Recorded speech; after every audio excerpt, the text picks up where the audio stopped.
जरा सोचिए, एक इंसान जो हजारों साल पहले जिंदा थे आज भी अपने कपड़ों, औजारों और अपने आखिरी खाने के साथ बर्फ में जमे पाए हैं। नहीं, ये कोई साइंस फिक्शन नहीं है, ये रियलिटी है।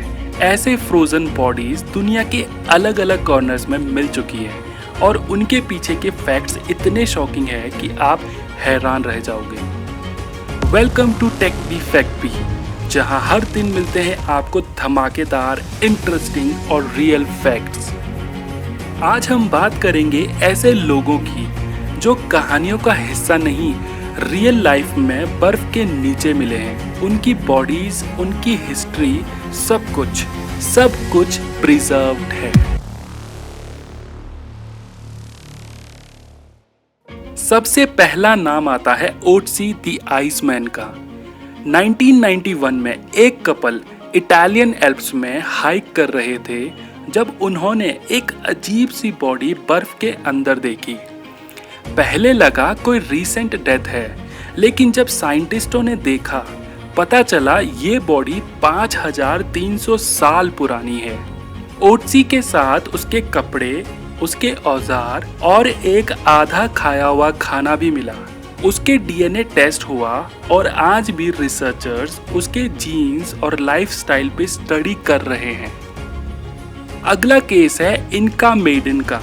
पेरू के एंडीज माउंटेन में साइंटिस्ट को 3 बच्चों की बॉडीज मिली, एक लड़की और 2 लड़के, जो लगभग 500 साल पहले सेक्रीफाइस किए गए थे।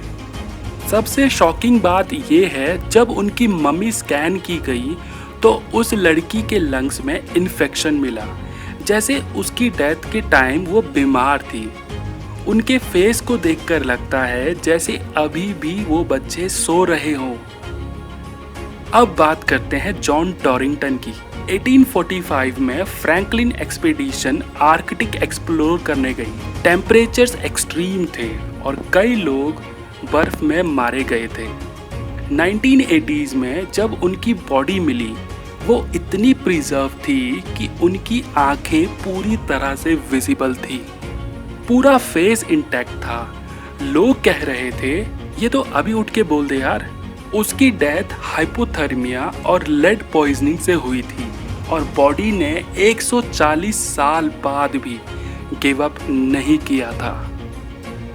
सिर्फ इंसानी नहीं, साइबेरिया में बेबी वूली मैमथ मिला, 40,000 साल पुराना।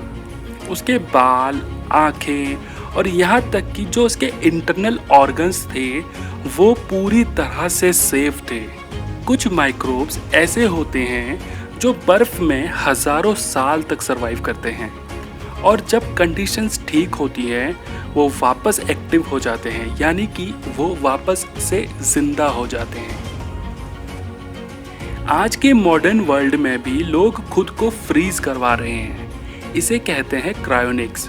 लोग मरने के बाद अपनी बॉडी लिक्विड नाइट्रोजन में स्टोर करवाते हैं।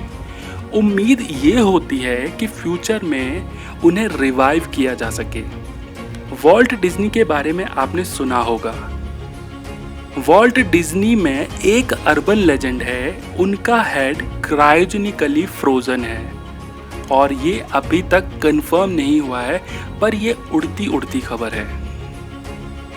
लेकिन अभी तक कोई भी क्रायोनिकली फ्रोजन इंसान वापस जिंदा नहीं हुआ है।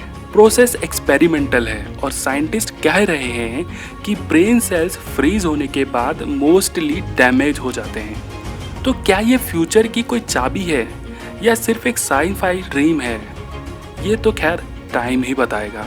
सोचो, अगर क्रायोनिक्स सक्सेसफुल हो जाता है तो लोग हजारों साल बाद वापस जिंदा होकर एक बिल्कुल नए फ्यूचर में उठ सकते हैं। ना टेक्नोलॉजी सेम होगी, ना कल्चर सेम होगा और ना ही दुनिया।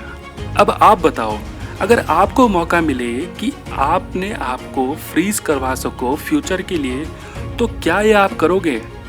क्या आप विश करते हो कि आप भी 5000 साल बाद वापस आके दुनिया को देखो?